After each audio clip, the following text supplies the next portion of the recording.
আমাদের একজন টিচারের বদলি আটকাতে চেয়েছি, যেটা তারা বিভিন্ন দুর্নীতি বলতে পারেন বা বিভিন্ন দেওয়াল বলতে পারেন, যার মাধ্যমে এরকম ভাবে একটা রূপান্তর করেছে। ঠিক আছে,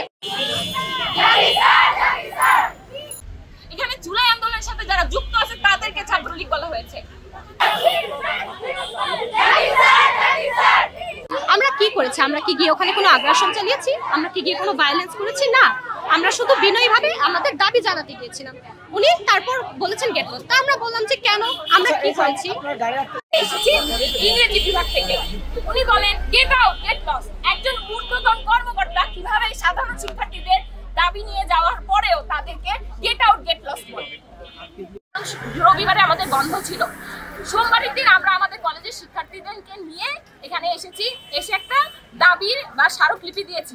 স্মারকলিপিতে আমরা শিক্ষার্থীদের 4 থেকে 500 জন শিক্ষার্থীর সিগনেচার সহ, প্রথমে আমরা এরকম কোনো ঝামেলাই করি, আমরা আমাদের প্রিন্সিপালের কাছে গিয়েছি যে স্যার বা ম্যাম আমাদের এই ধরনের আমাদের একটা দাবি, যেহেতু আমাদের শিক্ষক সংকট কিংবা স্যারকে আমরা সবাই এইভাবে ক্লাসরুমে চাই, তিনি একজন অবশ্যই একজন গুণী শিক্ষক, তাছাড়া কি এত শিক্ষার্থী সকাল থেকে এখানে থাকবে?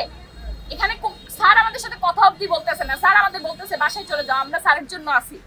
তাহলে একজন কতটুকু শিক্ষক কতটুকু গুণী হলে শিক্ষার্থীরা তার জন্য এইভাবে আসে? আমি কি পাবো এখানে এসে? আমার তো কোনো লাভ নাই। আমি কিসের জন্য এসেছি? আমি স্যারের প্রতি ভালোবাসা থেকে এসেছি, স্যারের প্রতি ভালোবাসা থেকে আমরা এসেছি একজন গুণী শিক্ষক। তারপরে পদক্ষেপগুলো বলি, তারপরে পদক্ষেপ হিসাবে আমরা তাদেরকে একটা স্মারকলিপি জমা দিয়েছি। জাকির স্যারের লোক আমরা কিভাবে হই? জাকির স্যার কি আমার মামা হয়, চাচা হয়? জাকির স্যার আমার কি? আমি স্যারের ক্লাস করি, আমি আমার ডিপার্টমেন্ট থেকে 7 কলেজে প্রথম হয়েছি প্রথম বছর, আমি নিজে। জাকির স্যার আমার কে? আমি তার সহযোগিতা পেয়েছি, অন্যান্য টিচাররা আমাকে সহযোগিতা করেছে। কিভাবে পেয়েছি? অবশ্যই তার অবদান এখানে আছে, তার ক্লাস আমি রেগুলারলি করি। এখানে প্রতি বছর শিক্ষার্থীরা ভালো রেজাল্ট করছে, কেন করছে? এখানে জাকির স্যারেরও একটা অবদান আছে। আমাদের ডিপার্টমেন্টকে অকেজো করার জন্য এগুলো মানে এই কাজগুলো করা হচ্ছে, এটা আমরা খুব ভালো মতো জানি। আমরা যখন প্রিন্সিপালের কাছে এটা নিয়ে গিয়েছি, প্রিন্সিপাল আমাদেরকে বলেছেন যে হচ্ছে আমি এটা দেখছি, কালকে আমি সচিবালয়ে যাবো, এই কাগজটা জমা দিব। পরের দিন যখন আমরা সকালবেলা এসেছি, উনি বলেছেন সচিবের সাথে ওনার স্কেডিউল মিলেনি, উনি তাই দেখা করতে পারেনি। এই দিন রাতে 8 তারিখে, আমরা প্রথম দিন 7 তারিখে আসি।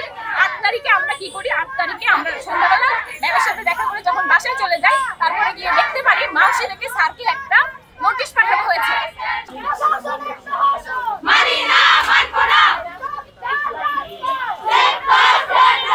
For more updates, follow us on Facebook, subscribe our YouTube channel, get the latest update on www.daily-sun.com.